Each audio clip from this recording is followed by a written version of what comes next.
You get $1,500 a month? Grandma asked. But I never got a cent. My parents stole $54,000 from my brother, then lied about it in front of everyone. I am Noah.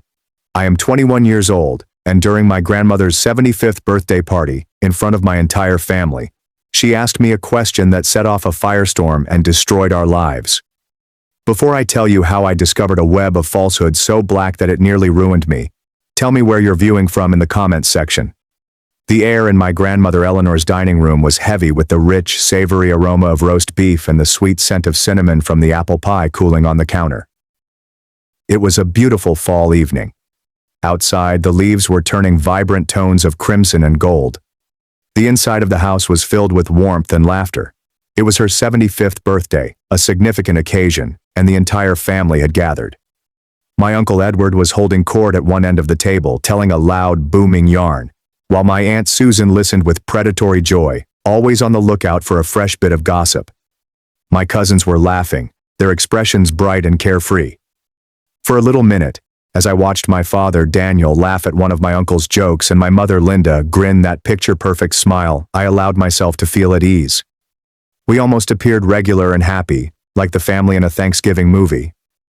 I was sitting quietly, like a ghost at the feast, attempting to absorb some of the warmth. These were moments of luxury that I could not afford. My life was a busy juggling act of classes, studying, and 2 part-time jobs that drained my energy and barely covered my tuition and low-cost accommodation. But for Grandma Eleanor, I would always show up. I'd move mountains for her. She was the sun around which our family world revolved. At 75, she was sharper than others half her age, with keen eyes that appeared to look right through you. She looked at me across the table and smiled warmly. It was a smile of pure adoration, one that made me feel seen, something I hadn't experienced from my own parents in years. She waited for a gap in discussion. Then, her clear, strong voice pierced through the lingering babble. The room became abruptly quiet. Everyone respected her. Noah, dear, she continued with all of her attention on me. I've been meaning to ask, and I keep forgetting. Is the $1,500 I send you every month enough? I know college is so expensive these days. If you need more for your books or rent, you must tell me. The fork in my hand stopped moving. It lingered halfway to my mouth, full of mashed potatoes. The world seemed to come to a halt. A dozen pairs of eyes swiveled my way.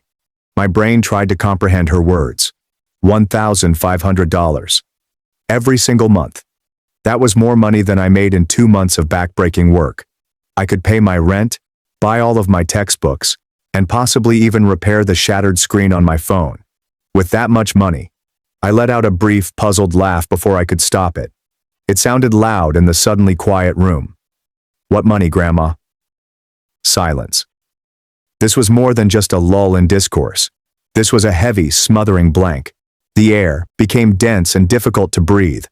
The laughing, warmth, and happiness had all vanished in an instant. I looked around the table. Nobody was looking at me anymore. Everyone, including my uncle, aunt, and cousins, was staring at my parents. My mother's face was a terrifying mask of frozen happiness. Her smile was still present, but it was brittle and hideous, like a porcelain doll about to break. My father's jaw had relaxed and his face had turned pale. He peered at his plate as if it contained the mysteries of the cosmos. My older brother Jason, the golden child and the focus of their existence, had a muscle jerking wildly in his cheek. The ideal family portrait had just been ripped to pieces. Grandma Eleanor's loving smile was replaced by one of cold, steely clarity. She did not need to raise her voice. The quiet venom in her tone was scarier than any shout. Linda, Daniel, explain. To comprehend the significance of that single word, you must first grasp the environment my parents had created. It wasn't only a financial lie, it was an outright lie about everything. The silence in that room was not new. It was the same silence that had accompanied each of my minor successes, the same quiet that had answered each of my whispered pleas for assistance. Over the course of 21 years, stillness was built up brick by brick. Let me give you a better picture of my life. A normal Tuesday for me began at 6 a.m. I'd drag myself out of bed in my small, frigid apartment to start my first job at the campus library.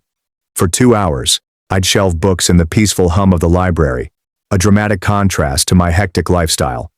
Then classes run till 3 p.m. After class, I would not go to a coffee shop with my friends. I'd go to my second job, a greasy cafe downtown, and wait tables until 11 p.m. Shift ends. I recall one night vividly. A bunch of unruly customers had splattered ketchup across the table and poured Coke on the floor. My manager, a chronically agitated man named S, simply pointed to it and grumbled. My phone buzzed while I was on my hands and knees mopping up the sticky mess. It was an image from my brother Jason's Instagram page. He and his fiancée, Rachel, were clinking cocktail glasses on a beautiful rooftop bar, with the city lights glittering behind them. The caption said, "Living the good life." I noticed a harsh taste in my throat. I finished washing my hands raw, my back throbbing, and left with $23 in tips. That was a good existence. My brother's life was a separate novel, written by another author. In my parents' opinion, he was the hero of our family's tale. I was a footnote. They financed his downtown apartment with a view, paid for his car, and gave him cash when he needed it. They described it as investing in his future. My struggle, tiredness, and constant fear about earning rent were referred to as character building, as if suffering were a virtue. The injustice was a constant companion, a dull throb of indignation that I carried everywhere. But the true poison in our family's well sprung from a promise. A promise had been my sole source of hope. I was 18 and stood in the same dining room, clutching my university acceptance letter. I was extremely delighted to have graduated as valedictorian and received a minor academic scholarship. I assumed they would be too. My parents gave a short, "Good job, son," before giving their whole attention to Jason, who was enthusiastically outlining his new idea to launch a podcast on craft beer. I felt myself shrink, becoming invisible once more. But Grandma Eleanor noticed me. She always noticed me. She drew me into the kitchen, away from the others, and removed the letter from my grasp. She read it, her eyes full of genuine pride. "Noah, this is wonderful," she replied, her voice warm. She placed her hands on my shoulders and looked me directly in the eyes. "You have a fire in you, a brilliant mind. Don't ever let them or anyone else diminish that. Do you hear me?" I nodded as a lump formed in my throat. "Good," she replied, hugging me tightly. "Now you listen to me. Your only job is to go to that university and learn. You focus on your studies. Don't you dare worry about money. I am going to take care of you. I'll send you an allowance every single month, more than enough for whatever you need. This is my investment, and you are the best investment I could ever make." I cried right in her kitchen. I cried with relief and thanks. Her pledge was not solely about money. It was validation. It confirmed that someone in my family believed in me. That vow became my lifeline, so when I started college and weeks and months passed with no money, the confusion was excruciating. Did she forget? Did I mishear? Was I not worth the investment at all? The shame and anxiety of appearing ungrateful kept me silent. I told myself that I could handle it. I landed a job. When that wasn't enough, I ordered a second one. My entire life has been around character building. Around 6 months into my first year, I struck a wall. I was failing a course. I was always unwell, and I was about to drop out. I was desperate. I finally got up the courage to approach my mother about the money. I discovered her in the kitchen, assembling an expensive-looking bouquet of lilies. She was humming. I cleared my throat. "Hey, Mom, can I ask you a quick question?" Her humming ended. She turned, her grin courteous yet distant. "Of course, dear. It's just, did Grandma ever happen to mention anything about, helping out with my college expenses?" I attempted to seem nonchalant, as if it were no great issue. Her nice grin tightened. "What do you mean?" "Well, a while ago she said she might send some money to help out, and I was just wondering if maybe the checks got sent here by mistake or something." Her chuckle had a shrill, unpleasant sound. "Noah, you're 21 years old. Are you seriously asking me about an allowance? Your brother is out there making a life for himself, being independent, and you're here asking for handouts? I thought we raised you to be more self-reliant than that."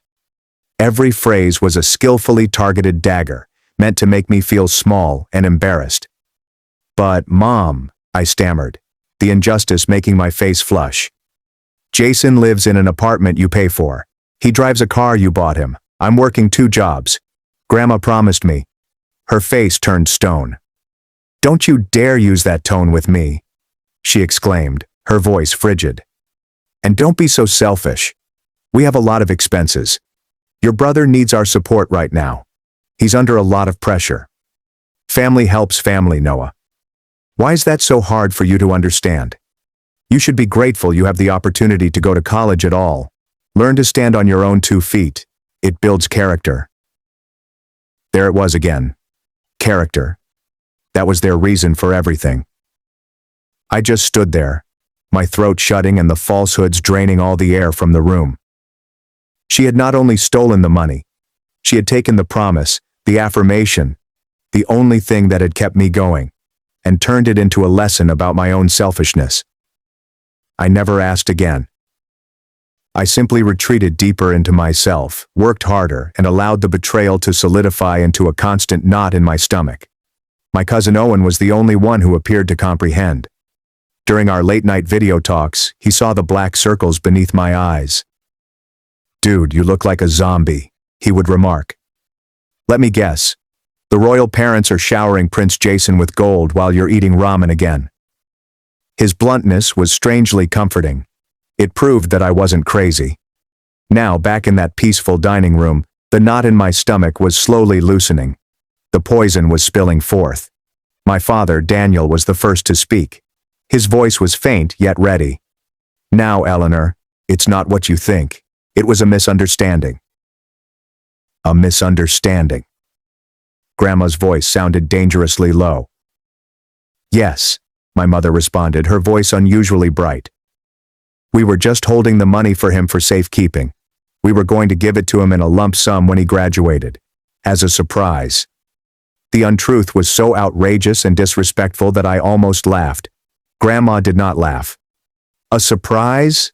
she replied coldly. "You were safekeeping $54,000 from your son, who has been working himself to the bone for 3 years, as a surprise?" "Well, when you put it like that," my father sputtered. "The truth is, Jason needed our help. He had a difficult situation." "A rough patch," my mother said hastily. "A momentary rough patch. It's all sorted now." Sorted. They had seized my future and called it resolved. I looked over to my brother. He did not look at me with remorse. He was gazing at me with irritation, as if my very existence had caused this uncomfortable situation.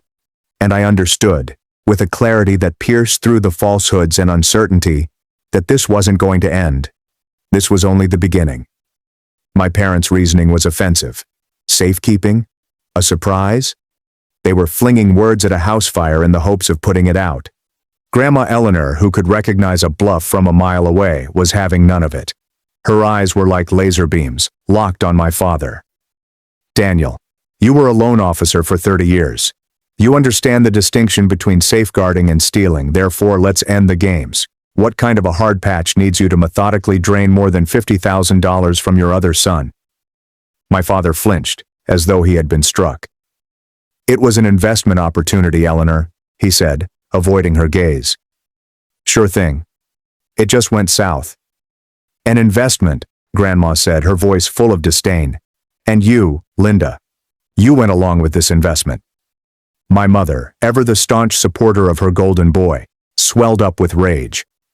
"We were helping our son. This is what parents do. We were extremely concerned about him.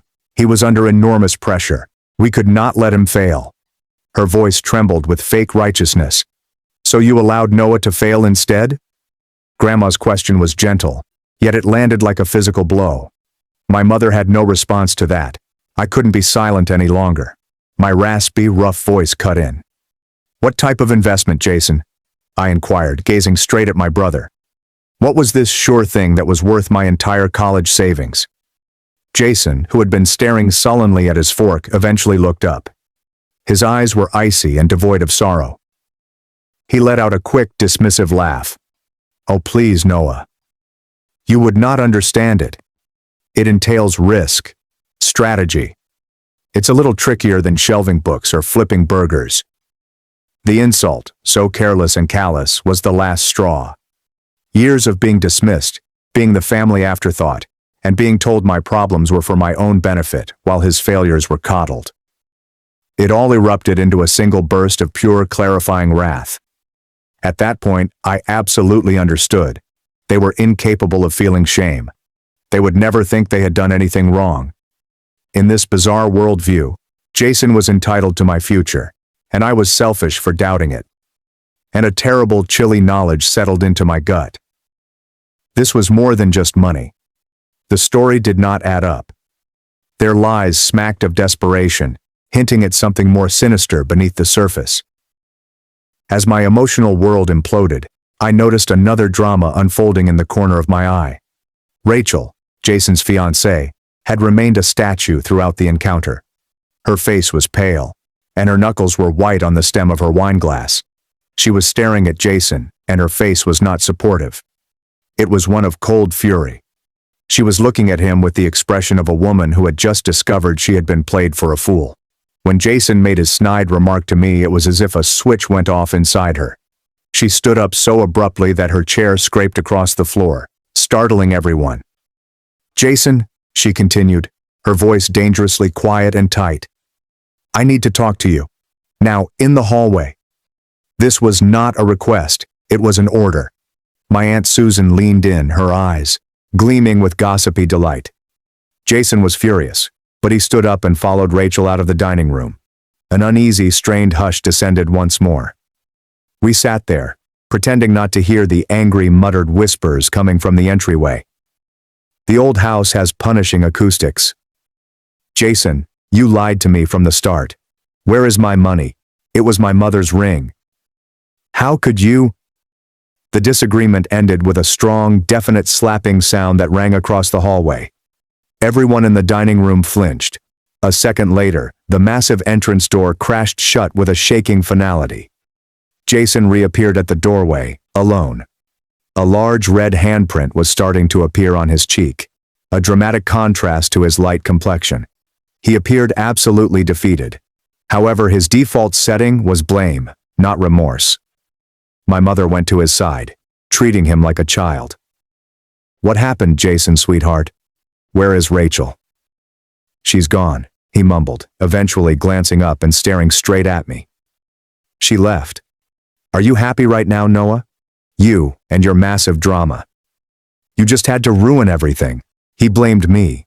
Despite everything, he was still manipulating the story to make me the villain. It was breathtakingly audacious. But my focus was not on his feeble attempt to distract.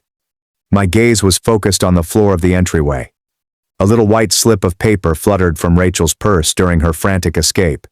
It had landed unobserved on the border of the Persian carpeting. Even from across the room, I recognized the flashy golden logo, Gold and Gem Pawn Emporium. My heart began pounding in a frenetic, hard pace against my ribcage. My mom's ring. The pawn shop ticket. Everything clicked into place with terrible surety. My last traces of fear and hesitancy burned away, leaving behind a cold, steely resolve. I got up from the table. Every eye in the room turned back to me. I did not look at my parents or my brother. I focused on the one person who deserved the truth. "Grandma," I murmured, my voice wavering almost imperceptibly but full of a new and strange strength. "Please do not let anyone leave. I need a minute. I believe there are certain other investments you should be aware of." I wasn't the fearful youngster anymore. I was not the victim.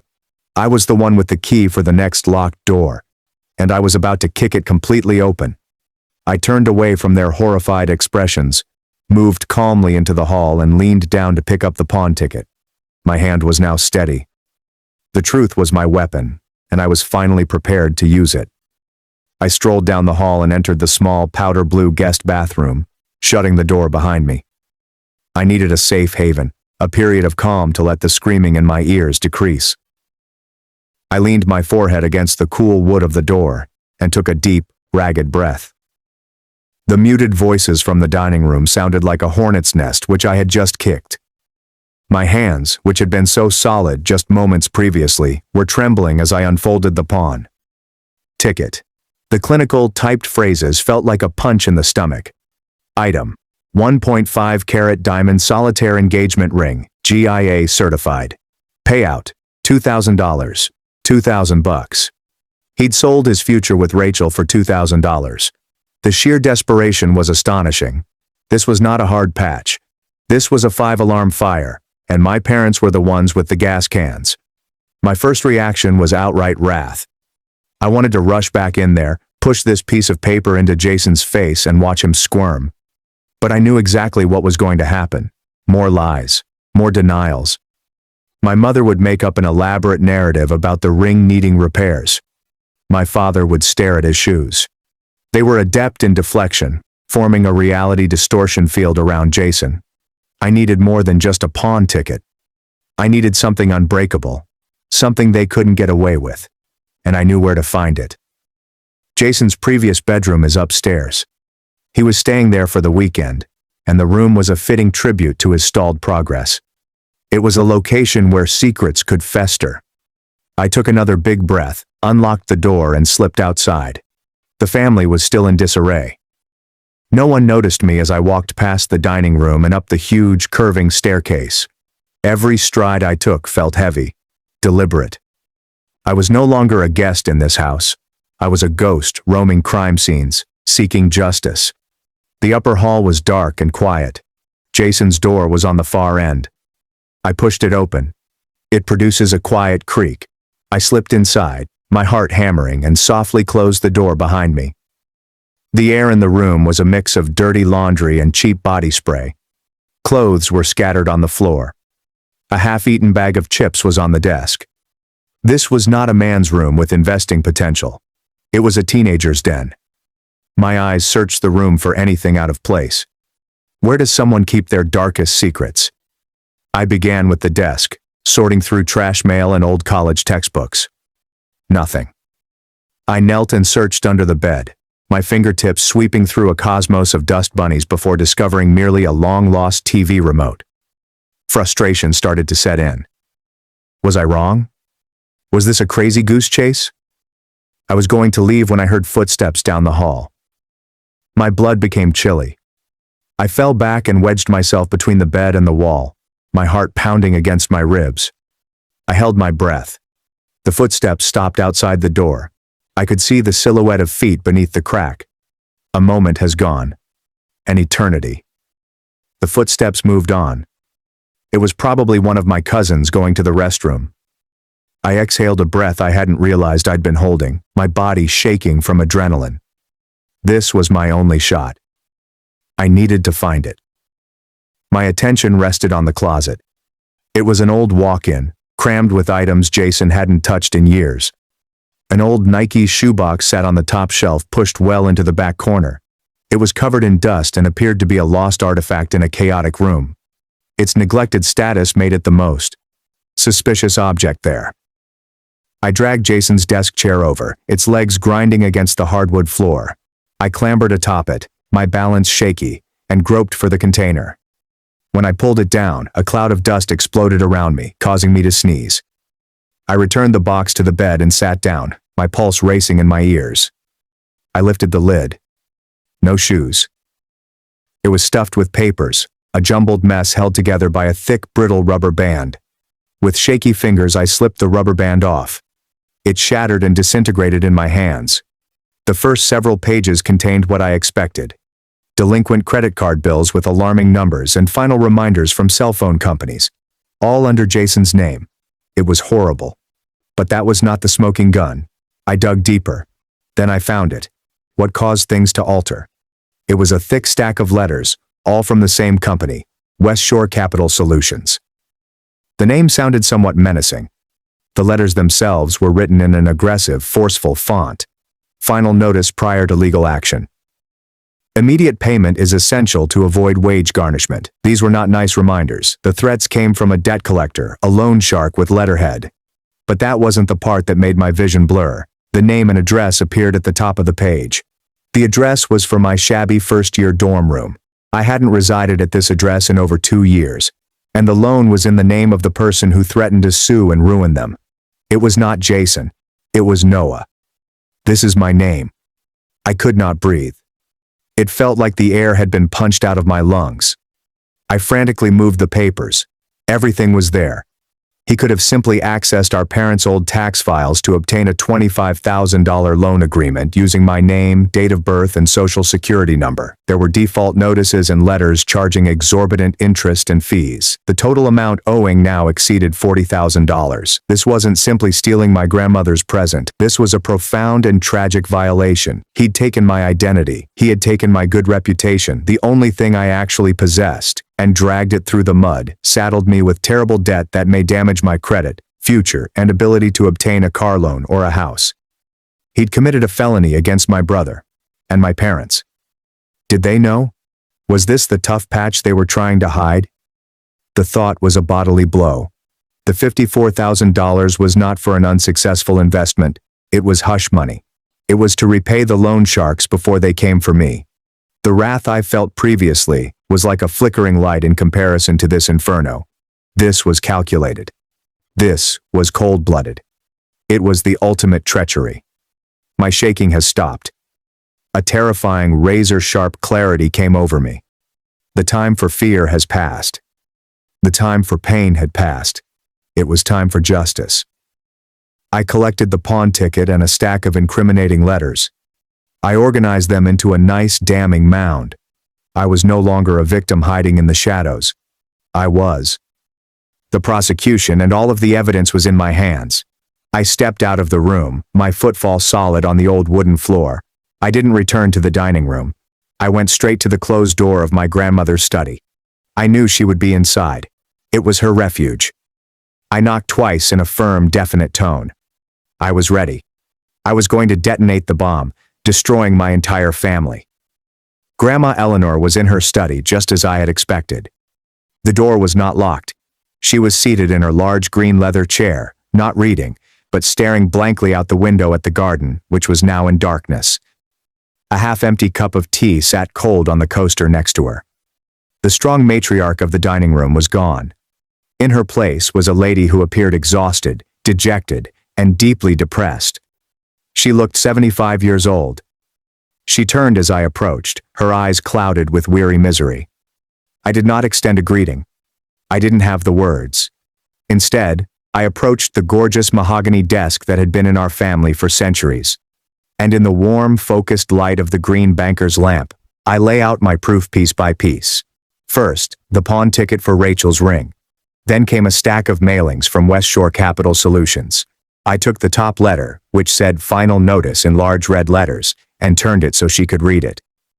"This is the rough patch, Grandma," I told you. My voice was quiet and devoid of emotion. It was colder and harsher than I'd ever heard before. "This is Jason's bad investment." She leaned forward, her forehead twisted with bewilderment. She took up the letter. Her usually calm hands trembled almost imperceptibly. Her eyes examined the page as sharply as they always did. I observed her expression as she assimilated the information. I witnessed confusion turn into incredulity, which then curdled into a dawning, terrible fear. She read the loan amount. She read the threats of legal action. And then her gaze fell on the name at the top of the page. "Noah," she muttered, her voice barely audible. She stared up at me, her eyes wide with horrible comprehension. "What is this?" "It's a loan," I stated plainly. "A loan he took out 2 years ago using my name, my identity." She looked at me and then at the letter, as if she couldn't reconcile the two realities. She picked up the next letter. And the next. Her movements became faster and more frantic. She saw the default notifications. She noticed the growing attention. She saw my name repeatedly associated with this financial disaster. When she finally looked up at me, her face was like a stone mask. The grief was gone. The heaviness was gone. The anger returned. However, it was a new and terrible type of wrath. It wasn't the burning, impetuous rage that comes from being lied to. It was the icy, deep, and overwhelming rage of a queen who had uncovered betrayal within her own court. She had just seen in black and white that her own children had not simply lied and aided, but had been complicit in a crime committed by one grandchild against another. He stole your identity, she said. It was not a question. That was the verdict. I just nodded, my throat too tight to make words. She rose from her chair. She stood higher, her spine straighter, and the entire force of her strong personality returned like a tidal wave. The exhausted elderly woman had vanished completely. They will not get away with this, she added, her voice cold. This ends tonight. She glanced at me with a long, probing look. Her eyes caught a flash of something. Was there an apology? Regret? Are you ready for this, Noah? She inquired. I am, I responded. And I was astonished by how strong my own voice was. Good, she replied, offering a single, crisp nod. She placed a hand on my shoulder as a symbol of camaraderie and cooperation. Let's finish it. We strolled out of the study side by side. It represented a paradigm change. I was no longer the forgotten grandson or the family's punching bag. I was her ally. We were two soldiers headed to combat. For the first time in my life, I was not battling alone. When we returned to the dining area, the tumultuous atmosphere disappeared immediately. The family grew silent, their arguments fading in their throats. They noticed the expression on my grandmother's face and knew the ultimate decision was at hand. Grandmother Eleanor did not return to her seat. She stood at the head of the table, imposing and regal. Jason, she said, her voice deceptively calm. Earlier this evening, you belittled your brother by claiming he did not grasp the world of danger. Perhaps you could enlighten us, explain the risk. She pulled the top letter from my palm and displayed it for everyone to see. This is a legal notification from the company West Shore Capital Solutions. They seem to believe Noah owes them more than $40,000. As this is the first we've heard about it, I'd appreciate it if you could clarify. Jason's face turned white as a sheet. He gave our mother a frantic, scared face, begging her to save him. I don't know what you're talking about, he said. Don't you? Grandma inquired, her tone dangerously gentle. She then displayed the pawn ticket. And what about this? A pawn ticket for a diamond ring weighing 1.5 carats. I suppose this is Rachel's ring. It appears that your business risks now include stealing from the woman you claim to love. Linda, my mother, had finally broken. She leapt to her feet, hands planted on the table. That's enough, Eleanor. This is a private family problem. You cannot simply air our dirty laundry like this. A family matter? Grandma's words rang out through the room, making everyone flinch. My grandson uses his brother's name to commit identity fraud, and you have the audacity to call it a family issue. My own son and his wife have lied to me for years, taking money intended for their struggling child, and you term it a family matter. This stopped being a family concern when you chose to support a criminal over your own innocent son. She raised a shaking, accusing finger at me. This guy, this boy who has done nothing except work himself to the ground to pay for an education while you handed over his future, his very name, given to an ordinary thief. The word criminal resonated around the hushed room. My father, Daniel, made a coughing noise and buried his face in his hands. Grandma Eleanor took a deep, trembling breath to restore her chilly composure. Daniel, Linda, you are currently cut off. Your financial support for Jason has ended. Every cent you took from Noah will be returned to him with interest from your savings and retirement accounts. I'll personally oversee the move tomorrow. She paused, allowing the stark finality of her words to set in. Then she executed the coup de grace. And tomorrow morning, she said, her gaze sweeping across the debris of her family. I'll be on the phone with my lawyer, Martin. I'm making an emergency appointment to fully reorganize my will and all of my trust monies, including the house, stocks, estate, and everything. Her gaze, now devoid of any familial warmth, fell on my parents. I must ensure my legacy that everything Walter and I have worked for goes to someone with integrity, someone worthy of trust. She didn't need to utter my name. Everyone in the room knew. The tectonic plates of our family had just shifted abruptly and irreversibly. I wasn't an outcast anymore. I was the last one standing. My parents' and Jason's world, founded on falsehoods and entitlement, had just been swallowed up by the earth. My mother began, her lips opening and shutting like a fish, with no sound coming out. My dad sobbed silently into his hands. Jason finally looked at me. There was no more arrogance or condescension, only a look of pure, venomous loathing. The expression of a dethroned king staring at the peasant who had seized his crown. I saw a promise in his eyes. This was not over. The silence that followed my grandmother's directive was the deepest of the night. It was a hush of complete despair. The eerie silence following a lightning strike has cut an elderly tree in half. You could practically hear the frenzied calculations passing through everyone's heads as they struggled to comprehend our family's new landscape. The power had changed abruptly and ruthlessly, and in that vacuum, my Uncle Edward saw an opportunity. He had always projected a sense of superiority, the affluent, steady sibling gazing down on my father's tumultuous existence. He pushed out his chest, straightened his already perfect tie, and spoke in a somber, condescending tone. "Well, Daniel," he continued, gently shaking his head as if burdened by my father's idiocy, "it appears the chickens have finally come home to roost. I've warned you for years that your failure to teach discipline in Jason will lead to disaster. A man must understand the consequences of his actions." He was attempting to present himself as Grandma's wise counsel in order to emerge victorious from the devastation. He was a vulture, circling, ready to pick the bones, but he'd made a deadly mistake. The most dangerous type of animal is one that is cornered and injured. My father, Daniel, who had spent his life being meek, weak, and pleasant, eventually snapped. He removed his head from his hands, his face covered in tears and snot, his eyes bloodshot and crazy. He gazed at his brother, not with shame, but with a lifetime of hate. "Discipline?" He spit, the word tinged with hatred. "You want to stand there and lecture me about consequences, Edward?" "Now, Daniel, this isn't the time," my uncle said, holding up a placating hand. "Number, you don't get to do that," my father said, pounding his fist on the table and making the silverware jump. "You can't pretend you're better than me. Do you think I'm the only one having secrets?" He gave a rough, barking chuckle. "Do you want to talk about bad investments? Why aren't you telling everyone about last spring?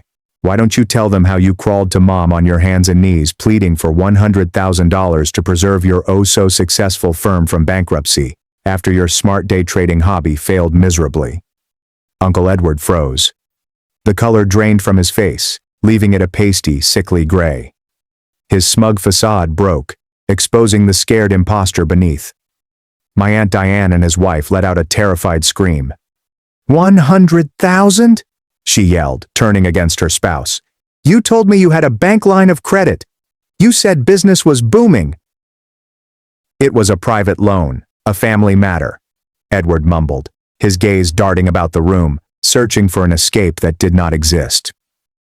"A loan," Grandmother Eleanor murmured, her voice cutting through the fresh layer of pandemonium like a surgeon's blade. "That I have yet to receive a single dollar of repayment for."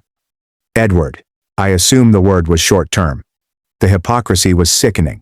The family's self-appointed moral compass was just as corrupt as the rest of them, but better at concealing it. The room erupted. Aunt Susan began sobbing and screaming at her husband.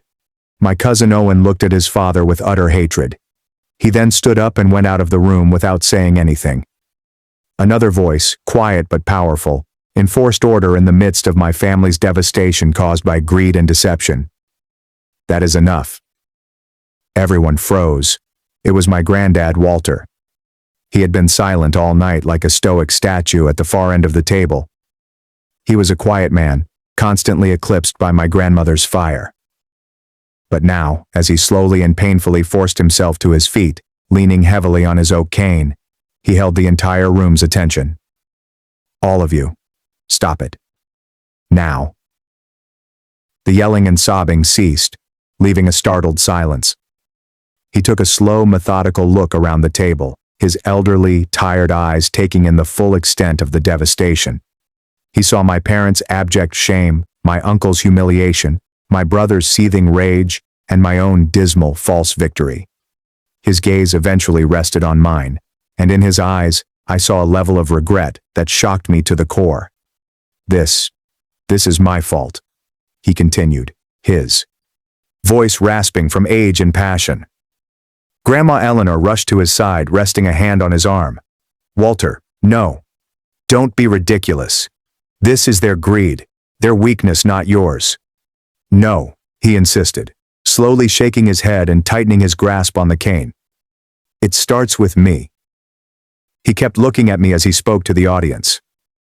"It was my idea years ago, Noah, when your grandmother first informed me about her desire to send you money for college.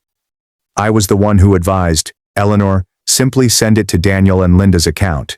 It's easier and eliminates any complicated gift tax paperwork. They're his parents," I explained. "They'll do the right thing and ensure he receives it." I thought I was being practical. I thought I was helping. He drew a ragged, quivering breath. "I never expected this. I saw you, Noah. I noticed you returning home late from your employment. I noticed the lights on in your place at all hours of the night and said nothing. I assumed you were just driven, like your grandmother. I did not understand you were drowning." He fixed his saddened stare on my parents. "My plain, foolish, realistic advice handed you the key to a door you should not have opened. It enabled you to betray your own son day after day for years. And for my part in that, Noah, I really apologize for my silence. I failed you as a grandfather." His admission was a stomach strike. It was not an excuse for my parents. It was a tragic origin story. It was the final, sad piece of the puzzle, illustrating how a minor, well-intentioned error might, in the wrong hands, grow into a world-shattering treachery. The fight drained out of the room, swallowed up by the gravity of his words. In the resounding silence that followed, I finally had the courage to stop it. I got up, my legs feeling more stable than they had all night.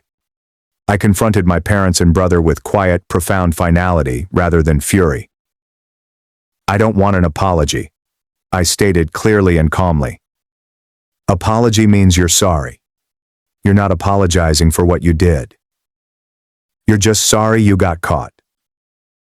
I looked at my mother, who was crying tears of self-pity.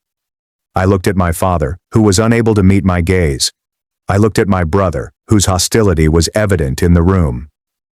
"So this is what's going to happen," I explained.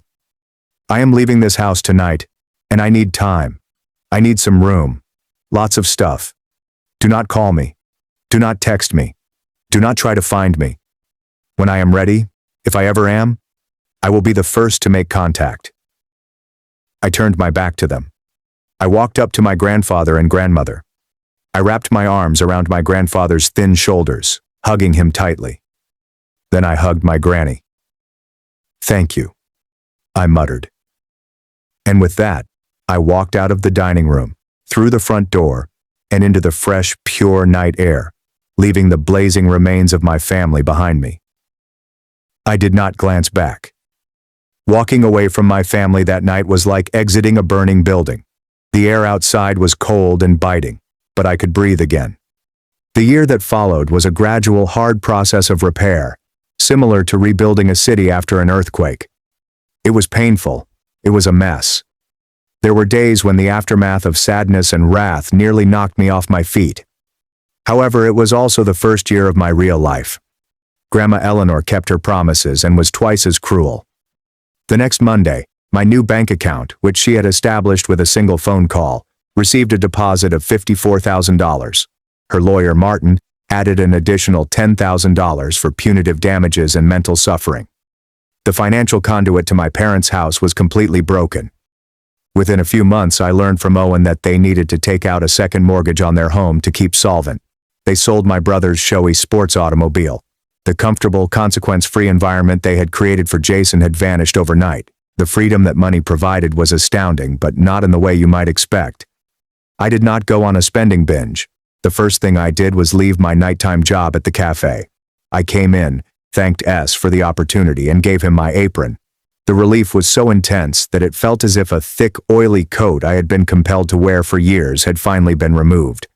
I retained my modest part-time job at the campus library not for the money, but because I enjoyed the serene atmosphere. It was my refuge. For the first time in my academic career, I was not just surviving, but thriving. I focused all of my newfound time and energy into my studies. I met with academics during their office hours. I've joined a study group. My grades, which had previously been satisfactory considering my circumstances, skyrocketed. I was on the dean's list the first semester and every semester after. I was no longer the tired ghost in the back of the lecture hall. I took an active role in shaping my own future. I also learned what it was like to be part of a true family. My cousin Owen became my brother. He was my rock. He never pushed me to talk about the night, but he was always available when I needed him. He'd phone me up and say, "Hey man, I'm ordering pizza and turning on the game. Get over here." Those nights, lying on his lumpy couch and swearing at the TV, seemed more like home than my actual home did. He told me that his parents, Edward and Diane, were undergoing extensive marriage counseling. The implosion at the party had damaged their carefully cultivated image, and they were looking to discover whether there was anything genuine left beneath. "Dad's a mess," Owen told me one night. "He's finally realizing that respect is something you earn, not something you inherit." My other pillar was my roommate Leo, who was quiet and unassuming yet had a deep pool of empathy. He was the one who discovered me one night, sitting alone in the dark of our living room, staring at the wall, the phantom pains of my previous existence surfacing. He didn't say, "It'll be okay," or, "You should forgive them." He simply sat down on the floor next to me, offered me a beer, and sat there in silence with me for an hour. His peaceful companionship was more therapeutic than any words could have been, and my bond with my grandparents was restored. We had dinner every Sunday, just the three of us. It was during those peaceful hours that I really got to know them. Grandpa Walter would question me about my political science classes, and we'd have lengthy intellectual discussions. He started treating me as an intellectual peer rather than a grandchild. Grandma Eleanor would tell me stories about her own hardships as a young woman establishing a business in a male-dominated industry. They were revealing their true selves, including their vulnerabilities and strengths.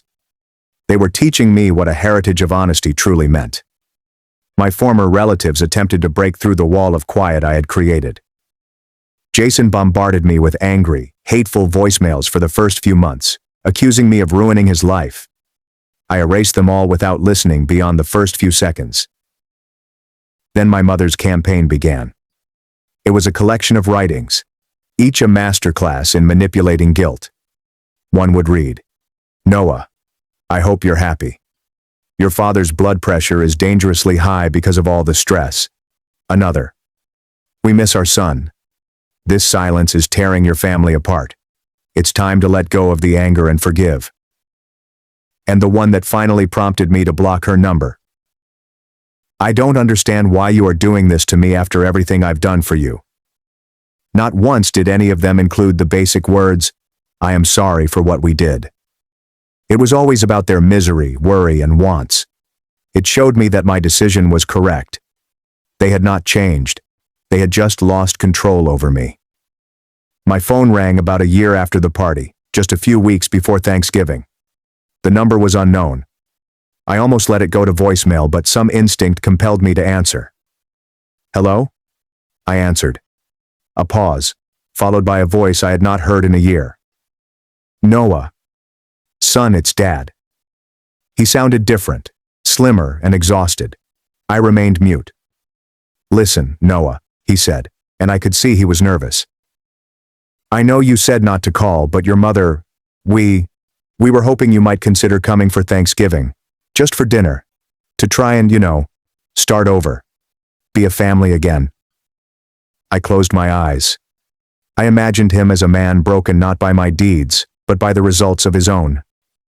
I felt a feeling of pity rather than rage, but pity wasn't enough to entice me back into the burning building. "I can't do that, Dad," I replied. My voice was calm, but forceful. There was no hesitancy. "I'm not ready for that, and I don't think I will be for a long time. But son, I have to go," I murmured, gently cutting him off. "I'm glad you're okay, but the answer is no." I ended the call. It was not an act of vengeance. It was an act of tremendous self-care. I had spent a year methodically creating a new life, one filled with serenity, respect, and true love. I was the architect of this new existence. Another year has gone since that phone call. I'm in my final semester of college. A few weeks ago, I received an acceptance letter to a top East Coast graduate program in public policy. It's a dream I would never have allowed myself to have when I was sleeping 3 hours a night and eating instant ramen. Life is no longer only stable, it is full of potential. Sunday dinners with my grandparents are still the center of my week. Grandma Eleanor is already organizing a trip to see me after I relocate. Grandpa Walter handed me his old, lovely fountain pen as a congrats present. For signing important things, he added with a wink. The gesture was tiny, but its significance was huge. My life is complete. My bond with Owen and Leo is the kind that will endure a lifetime. I'm even dating a clever, humorous woman from my international relations class who recognizes me for who I am, not for my past. Every now and again, while walking across campus as the sun sets or late at night in the library, I think about them. My parents. My brother. The searing, blazing rage has long since subsided. Hate is a great load, and I have worked too hard to be able to bear it any longer. What remains is a terrible, hollow regret and grief over the family I should have had. I feel bad for the mother who was so blinded by favoritism that she couldn't recognize her other child's suffering. I feel sorry for the father, whose weakness resulted in so much harm, and I feel sorry for the brother who was so preoccupied with entitlement that he saw me as an obstacle rather than a human being. The money I now see was never the main issue. The $54,000 was simply a sign of the sickness. The true crime was the gradual, methodical stealing of my self-esteem. The true betrayal was making me believe that I was worth less.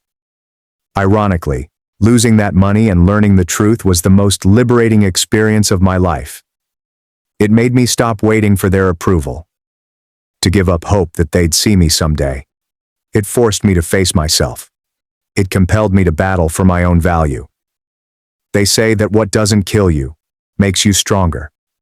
I'm not convinced that is true. I believe that some things only kill you briefly, they leave scars. But I've discovered that scars do not have to be a cause of shame. They are proof that you have recovered. They are proof that you survived the struggle. My scars are a map of where I've been, and they serve as a continual, forceful reminder that I will never allow myself to return there again. They remind me that my family does not decide my worth. It's not influenced by my bank account or anyone else's opinions. It is defined by my own acts, my honesty, and my willingness to defend my own soul. It is the one thing that no one can ever take from you until you allow it. Thank you for hearing my story. I hope it touched you in some way. Have you ever had to fight for your own worth against those who were supposed to help you grow?